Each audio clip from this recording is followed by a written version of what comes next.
Hey guys, welcome back to UpClick. In this video, I'll be showing you how to use trading fee rebate voucher on Binance. But first, check a special offer in the description. So let's get started. So if you want to use or start using your trading fee rebate vouchers here in Binance, well, this one's going to be really easy. First thing that you want to do is you want to go open up the Binance app here, click on your profile icon at the top left of your screen.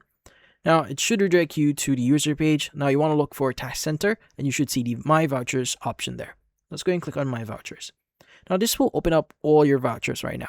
So if there are any ongoing vouchers that you can use or you can complete, or basically in here, you could basically just use or click on the use or claim button in here. So once you claim or use that, you should be able to start using it on your next trading.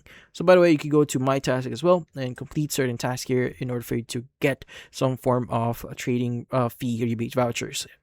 Now, if you have like a voucher code, you can go and click on the My Voucher section, click on voucher code. And from here, just enter the code and click on claim voucher.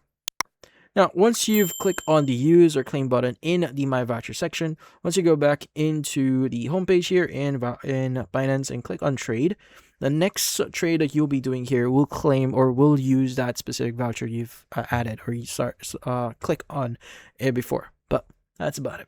So if you found this video, hopefully hit the like and subscribe button and watch our next video.